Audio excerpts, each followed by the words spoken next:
భయపడకుము, నేను నీకు సహాయం చేసేదనని చెప్పుచు నీ కుడి చేతిని పట్టుకొనుచున్నాను.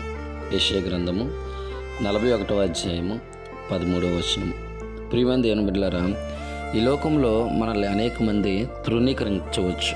మనకున్న సమస్యలు బట్టి, మనకున్న శోధలు బట్టి, మనకున్న ఇబ్బందులు బట్టి మనము కృంగిపోవచ్చు, వేదన చెందొచ్చు. ఈ లోక సంబంధమైన అన్నదమ్ములు, అక్క చెల్లెళ్ళు, బంధుమిత్రులు, తల్లిదండ్రులు నిన్ను విడిచిపెట్టవచ్చు. కానీ ప్రియమైన దేవులారా, నిన్ను సృష్టించిన ఆ దేవుడు మాత్రము నిన్ను విడిచిపెట్టే దేవుడు కాదు. ఎవరు నిన్ను తృణీకరించినా, ఎవరు నిన్ను అవమానపరిచినా, ఎవరు నిన్ను వేధించినా, శోధించినా, బాధించినా, నువ్వు అక్కర్లేదని వెళ్ళిపో అని నిన్ను తృణీకరించిన నేను నిన్ను విడిచిపెట్టే దేవుని కాదు. భయపడకము, నేను నీకు సహాయం చేసేదనని చెప్పుచు నీ కుడి చేతిని దేవుడు పట్టుకుంటూ ఉన్నాడు. ఎవరు నీ చెయ్యి విడిచినా కానీ నేను నీ యొక్క చెయ్యను విడిచిపెట్టే దేవుని కాదు.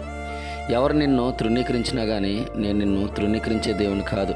నేను పోషిస్తాను, నా పైన ఆధారపడు. నేను నిన్ను నడిపిస్తాను, నా పైన ఆనుకో, ప్రార్థన చేసుకో. పరిశుద్ధాత్మ దేవునిపై ఆధారపడు, ఆనుకో, ఆశ్రయించు. ఆదుకునే దేవుడైన, విడిచిపెట్టే దేవుడు కాదు. మనుషుల నమ్మటి కంటే, రాజుల నమ్మటి కంటే యెహోవాను ఆశ్రయించడం మేలు అని సెలవిచ్చిన రీతిగా దేవుణ్ణి ఆశ్రయించే బిడ్డలుగా మనం ఉన్నట్లయితే మన యొక్క జీవితాలు ఎంత బాగుంటాయి. అటువంటి కృపాధన్యత దేవుడు మనకి సదాకాలం దయచేయును గాక. ఆమేన్.